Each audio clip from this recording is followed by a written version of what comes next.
old German called Plattdeutsch, which nobody understands. They laugh hysterically all over the place and fall off their seats.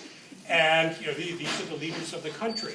And it's even though it's illegal to have anything Nazi-like in regalia or imagery or statements, every corner in every city where Carnival takes places, there are always 60 guys dressed up as Hitler.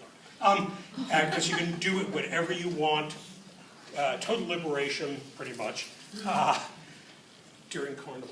And this is this unleashed passion, freedom that Ensor, let us say, utilizes for social satire. His largest work, and here you can get an idea of the size with some little art history student, standing next to it is this enormous canvas that he had in his house throughout his life.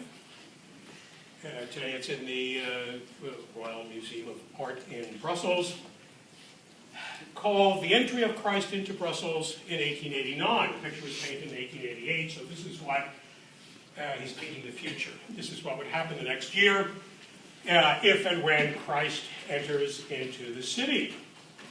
And it's a madhouse.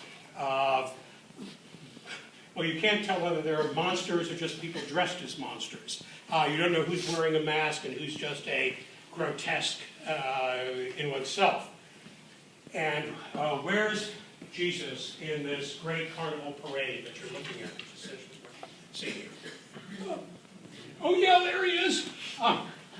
Lost in the crowd, overwhelmed by, well, millions of celebrants led by a major domo with a bishop's mitre on his head, the equivalent of the Wauwatosa East High School marching band, and zillions of other kind of commercial entities. Somewhere there's an advertisement for Coleman's Mustard, and there's a big banner, Vive la Sociale, which is a labor group, labor rights, go on strike, socialist group in Belgium at the time.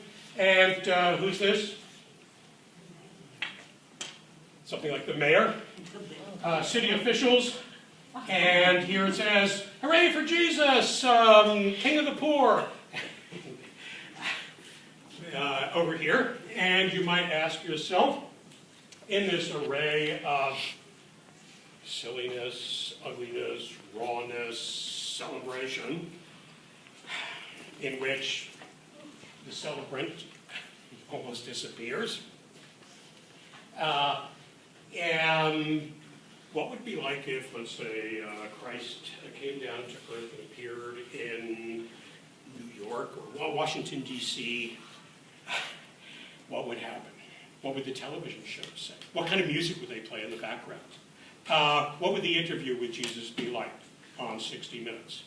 Or whatever. And you could see the stupidities, the emptiness, the nonsense that would occur.